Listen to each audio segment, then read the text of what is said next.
أعوذ بالله من الشيطان الرجيم قل هل يستوي الذين يعلمون والذين لا يعلمون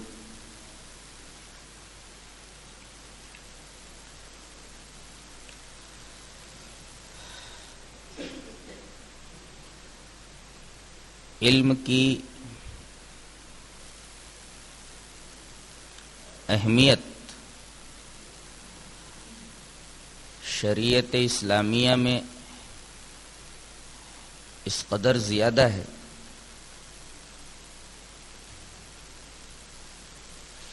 کہ نبی کریم صلی اللہ علیہ وسلم پر اترنے والی پہلی وحی کی پہلی آیت کا پہلا لفظ ہی اقرأ ہے، پڑھ، جس سے تعلیم کی اہمیت کا اندازہ ہوتا ہے۔ اور حقیقت بھی یہی ہے کہ تعلیم کے بغیر کوئی قوم نہ تو دنیا میں ترقی کر سکتی ہے اور نہ آخرت میں اسے فلاح مل سکتی ہے۔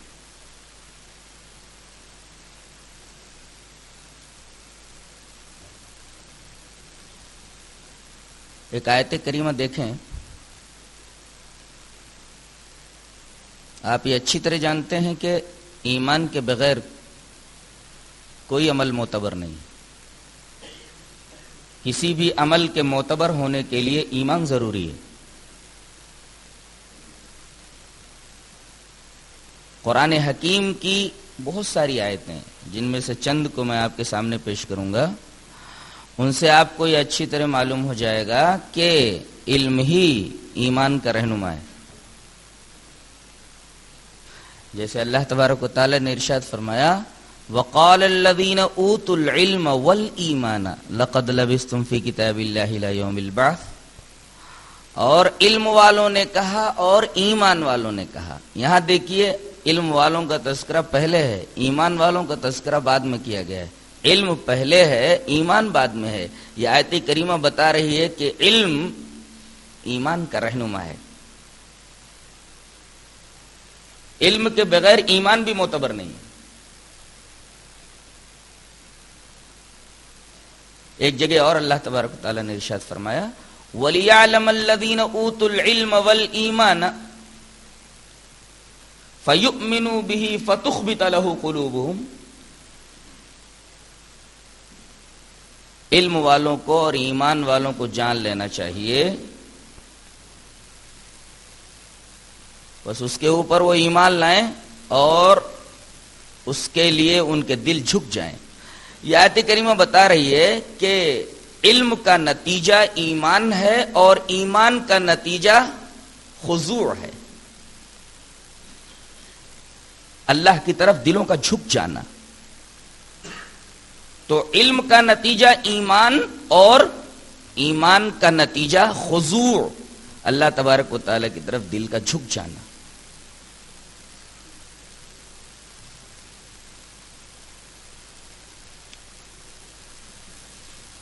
احادیث میں بھی اس کی بڑی فضیلت آئی ہے۔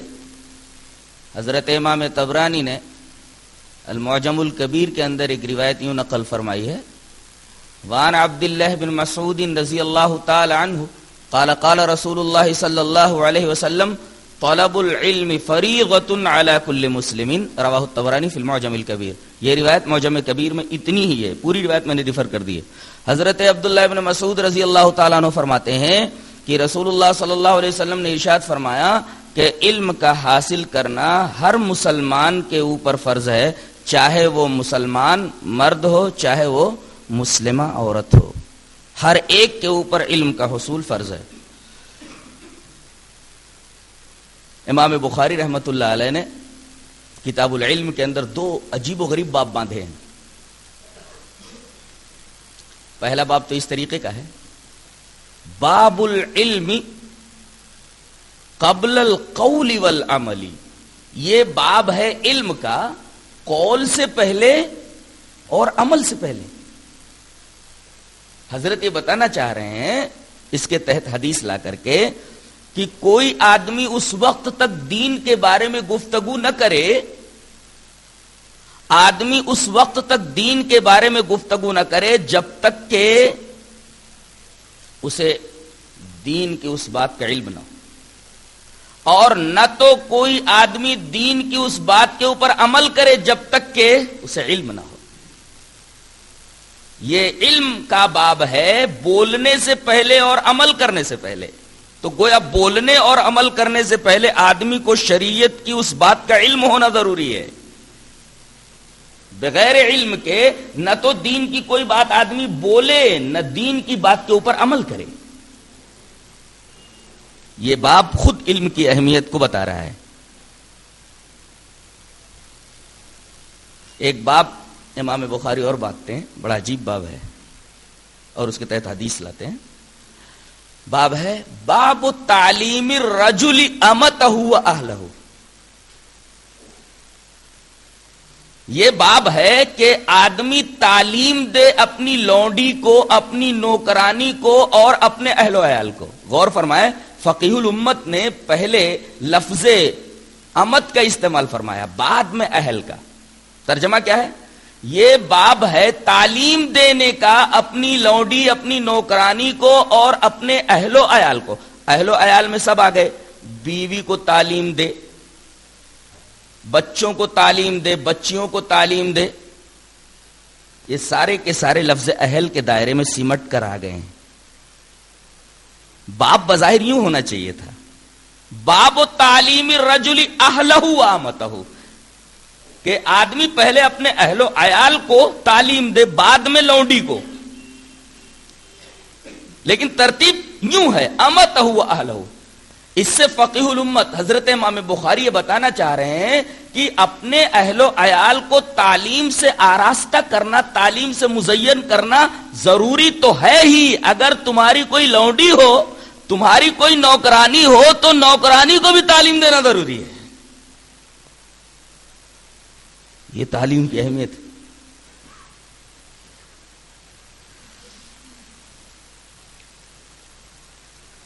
اور خطبہ مسنونہ کے بعد میں نے جو آیت کریمہ کا ایک ٹکڑا تلاوت کیا ہے، اس میں یہی بات بتائی گئی ہے کہ علم والے اور بے علم دونوں ایکول نہیں ہو سکتے، دونوں برابر نہیں ہو سکتے، دونوں میں زمین اور آسمان کا فرق ہے۔ ایک جگہ تو فرمایا گیا کہ علم ایمان ہی کا رہنما نہیں ہے، بلکہ علم عمل کا بھی رہنما ہے۔ ارشاد فرمایا گیا، سورہ محمد کی آیت ہے، اللہ فرماتا ہے فَعَلَمْ أَنَّهُ لَا إِلَهَ إِلَّا اللَّهُ وَاسْتَغْفِرْ لِذَنبِكَ۔ لا الہ الا اللہ کا علم حاصل کر لو اور اپنے گناہوں کی اللہ سے معافی مانگو۔ تو گناہوں سے معافی مانگنا یہ عمل ہے، عمل سے پہلے علم کا تذکرہ ہے۔ گویا علم عمل کا بھی رہنما ہے، یہ سورہ محمد کی آیت بتا رہی۔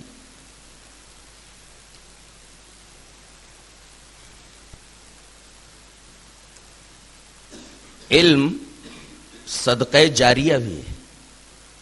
اگر کوئی آدمی نافع علم چھوڑ جائے تو یہ علم نافع اس کے مرنے کے بعد بھی اسے فائدہ پہنچاتا رہے گا۔ دلیل اس طرح ہے، وعن ابی ہریرہ رضی اللہ تعالی عنہ ان رسول اللہ صلی اللہ علیہ وسلم قال اذا مات الانسان انقطع عنه عمله الا من ثلاثة الا من صدقة جاریہ او علم ينتفع به او ولد صالح يدعو له، رواہ مسلم فی کتاب الوصیہ۔ حضرت امام مسلم اس حدیث پاک کو، جہاں وصیتوں کا بیان ہے، وہاں اس حدیث پاک کو لائے ہیں، راوی حضرت ابو ہریرہ ہیں۔ حضرت ابو ہریرہ رضی اللہ تعالیٰ عنہ فرماتے ہیں کہ رسول اللہ صلی اللہ علیہ وسلم نے ارشاد فرمایا کہ آدمی جب اس دنیا سے رخصت ہو جاتا ہے، مر جاتا ہے، تو اس کا عمل اس سے منقطع ہو جاتا ہے۔ یہ ٹکڑا انتہائی قابل غور ہے۔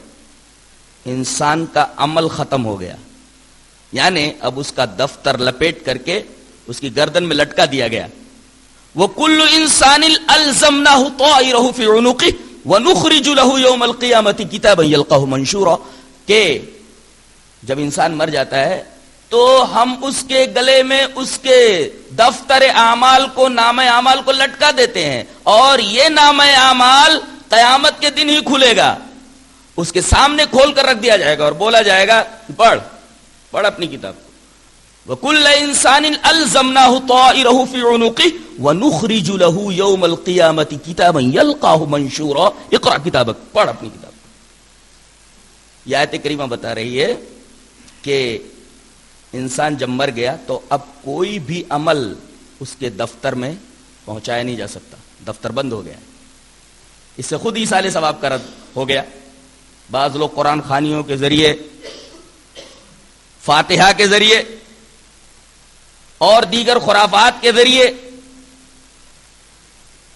یہ عقیدہ رکھتے ہیں کہ ان سے مرنے والے کے اعمال میں اضافہ ہوتا ہے۔ یہ عقیدہ قرآن اور حدیث کے بالکل خلاف ہے۔ تو انقطع عنہ عملہ، اس کا عمل اس سے منقطع ہو گیا۔ علماء جانتے ہیں کہ ان تجاوز کے لیے ہے۔ عربی کی مشہور گرامر کی کتاب شرح میت عامل کے اندر لکھا ہوا ہے وَعَن لِلتَّجَاوُز، ان تجاوز کے لیے ہے۔ اور مثال دیتا ہے رمیت السہم عن القوس، میں نے تیر کو کمان سے پھینک دیا۔ کیا مطلب ہوا؟ ان یہ بتا رہا ہے کہ تیر کمان سے نکل چکا ہے اور تیر کمان سے کافی فاصلے پر جا چکا ہے، اب تیر کا کمان سے کوئی تعلق نہیں ہے۔ ایسے ہی انقطع عنہ عملہ، مرنے کے بعد انسان کا عمل، کہ اب کوئی آدمی اس تک عمل کو نہیں پہنچا سکتا، بہت دور ہو گیا ہے اس کا عمل، اور نہ تو اب کوئی عمل وہ خود کر کے اپنے دفتر اعمال میں اضافہ کر سکتا ہے، نہ تو کوئی عمل اس تک پہنچایا جا سکتا ہے، نہ وہ خود عمل کر کے اپنے دفتر اعمال میں کسی عمل کا اضافہ کر سکتا ہے۔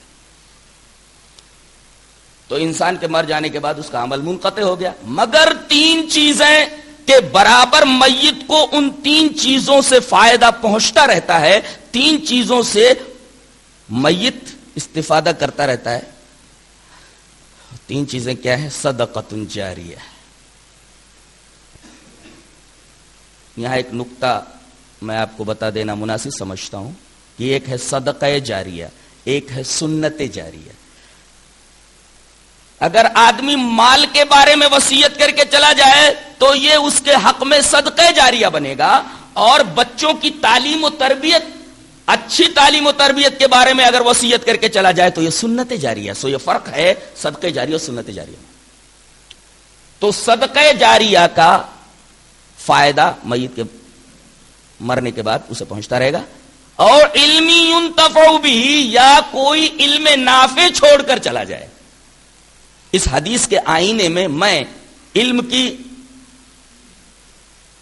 دو قسمیں اس طرح نہیں کرتا کہ ایک علم دنیا ہے، ایک علم آخرت ہے، ایک علم دنیا ہے اور ایک علم دین ہے۔ میں یوں تفریق نہیں کرتا، بلکہ یوں تفریق کرتا ہوں کہ ایک علم نافع ہے اور ایک علم غیر نافع ہے۔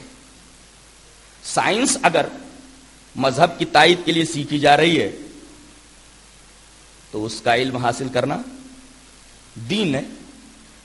کوئی بھی علم حاصل کیا جائے اس سے دین کو فائدہ پہنچانا مقصود ہو، لوگوں کی فلاح و بہبود مقصود ہو، تو وہ علم تو علم دین بن جاتا ہے۔ لہذا علم دین اور دنیا کی تقسیم نہ کر کے علم نافع اور علم غیر نافع کی تقسیم کی جائے، کہ جو علم نافع ہو کسی بھی قسم کا ہو اسے حاصل کرنا ضروری ہے۔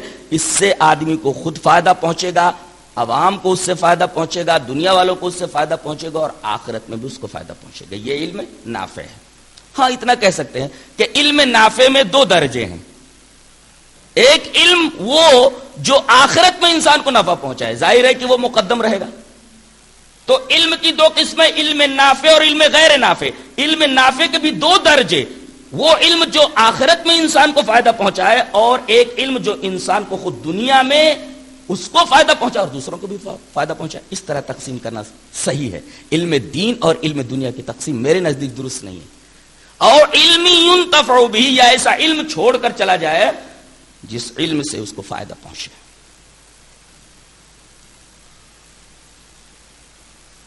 اور تیسری چیز، او ولد صالح يدعو له، کوئی نیک اولاد چھوڑ کر چلا جائے اور وہ اس کے لیے دعا کرے، تو اللہ تبارک و تعالی اس نیک اولاد کی وجہ سے، چاہے لڑکا ہو چاہے لڑکی ہو، اس کی دعا کی وجہ سے اللہ میت کے درجات میں اضافہ کرے گا. لیکن یہاں ایک شرط ہے کہ مرنے والا توحید کے اوپر مرا ہو. اگر توحید کے اوپر اس کی موت نہیں ہوئی ہے، شرک کے اوپر اس کی موت ہوئی ہے، تو اس کے لیے دعائے مغفرت کرنا بھی جائز نہیں ہے. جیسا کہ آیت کریمہ ہے، ما کان للنبی والذین آمنوا ان یستغفروا للمشرکین ولو کانوا اولی قربا. نہ تو مومنوں کے لیے نہ نبی کے لیے اس بات کی گنجائش ہے کہ وہ ایسے لوگوں کے لیے دعائے مغفرت کریں جو شرک کے اوپر مر گئے ہیں، اگرچہ وہ ان کے قریبی ہی کیوں نہ ہو، چاہے ماں ہو چاہے باپ ہو. ان کے حق میں دعائے مغفرت کرنا درست نہیں ہے. اس حدیث سے پتہ چلا کہ علم نافع صدقہ جاریہ ہے. یہی وجہ ہے کہ جتنے بھی پیغمبر دنیا میں آئے سب کو اللہ تبارک و تعالی نے عملی معجزات دیے، لیکن نبی کریم صلی اللہ علیہ وسلم کو عملی معجزات کے ساتھ ایک علمی معجزہ دیا ہے. اس وجہ سے بھی آپ افضل الانبیاء ہیں. اور آپ کو یہ اچھی طرح معلوم ہے کہ عامل کے مر جانے کے بعد اس کا عمل ختم ہو جاتا ہے، لیکن عالم کے مر جانے کے بعد اس کا علم ختم نہیں ہوتا، اس کا علم باقی رہتا ہے. اسی وجہ سے کسی کو یہ معجزہ دیا گیا کہ مردے کو اللہ کے حکم سے زندہ کر دے، مادر ذات اندھے کو بینا کر دے، مادر ذات بہرے کو شنوا بنا دے. معجزہ یہ دیا گیا کہ کیا کھا کر کے آئے ہو بتا دیں. حضرت موسیٰ کو یہ معجزہ دیا گیا، یہ حضرت عیسیٰ علیہ السلام کو معجزہ دیا گیا. حضرت موسیٰ کو معجزہ یہ دیا گیا کہ ہاتھ کو بغل میں لے جا کر کے نکال دیتے تو ہاتھ چمکنے لگتا تھا، جس کو ید بیضا کہتے ہیں. عصا دیا گیا تھا، پانی پر مارتے تھے تو دریا راستہ دے دیتا تھا، پانی راستہ دے دیتا تھا. پتھر پر مارتے تھے تو پتھر سے پانی نکلنے لگتا تھا، 12 چشمے نکل پڑتے تھے. تو یہ سارے کے سارے معجزات عملی ہیں. نبی کریم صلی اللہ علیہ وسلم کو بھی عملی معجزات دیے گئے، لیکن آپ کا سب سے بڑا معجزہ وہ علمی معجزہ ہے قرآن حکیم کی شکل میں، کہ آج بھی چیلنج کر رہا ہے کہ اس طریقے کی کتاب بنا کر بتاؤ، اس کی نظیر لا کر بتاؤ، ایسا قرآن لا کر کے بتاؤ، ایسی کتاب لا کر کے بتاؤ. کتاب نہ بنا سکو تو ایک سورت بنا کر کے دکھاؤ، سورت نہ بنا سکو تو ایک آیت بنا کر کے دکھاؤ، ایک آیت نہیں بنا سکتے تو سنٹنس بنا کر کے دکھاؤ. فلیاتوا بحدیث مثلی، حدیث ایک سنٹنس بنا کر دکھاؤ. یہ چیلنج آج بھی برقرار ہے. تو تمام انبیاء کرام کو عملی معجزات دیے گئے، اور عامل کے مر جانے کے بعد اس کا عمل ختم ہو جاتا ہے. نبی کریم صلی اللہ علیہ وسلم کو عملی معجزات کے ساتھ ساتھ ایک علمی معجزہ دیا گیا. عالم کے ہونے کے بعد علم ختم نہیں ہوتا، وہ علمی معجزہ قیامت تک زندہ رہے گا اور بطور چیلنج برقرار رہے گا.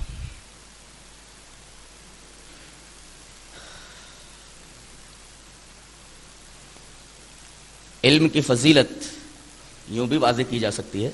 غور فرمائیے کہ انسان کے بدن میں 3 طریقے کے اعضاء ہیں: اعضائے علم، اعضائے عمل، اعضائے مال. 3 قسم کے اعضاء. سر یہ مشاعر ادراک کا مخزن ہے، ہر پڑھا لکھا آدمی جانتا ہے کہ اللہ نے آنکھوں میں بینائی کی قوت رکھ دی ہے، اس کے ذریعے آدمی علم حاصل کرتا ہے. کانوں میں سماعت کی قوت رکھ دی ہے، سن کر کے علم حاصل کرتا ہے. ناک کے اندر سونگھنے کی قوت رکھ دی ہے، اس سے بدبو اور خوشبو کا پتہ انسان چلا لیتا ہے. انسان کے دماغ میں فؤاد رکھ دیا ہے، انسان کی کھوپڑی میں فؤاد جسے دماغ کہا جاتا ہے وہ رکھ دیا گیا ہے، جس کے ذریعے وہ اشیاء کا ادراک کرتا ہے، اس کے ذریعے وہ سوچتا ہے، سمجھتا ہے. قوت تفکیر اسی کے اندر رکھ دی گئی ہے. غور فرمائیے تو یہ سب کچھ سر ہی کے اندر ہے. جتنے بھی مشاعر ادراک ہیں وہ سب سر کے اندر ہے، اور اللہ تبارک و تعالی نے سر کو جو علوم کے ذرائع اور علوم کے آلات ہیں وہ سب سر میں ہیں. اسی وجہ سے اللہ نے مشاعر ادراک کے اس مخزن کو بدن کے بالکل اوپر رکھا ہے. اوپر رکھنا ہی اس بات کی دلیل ہے کہ اعضائے علم دیگر اعضاء کے مقابلے میں برتر ہے. علم برتر ہے عمل سے، علم برتر ہے مال سے. علم کے جتنے بھی آلات ہیں، علم کے جتنے بھی ذرائع ہیں، سب کے سب سر کے اندر ہیں.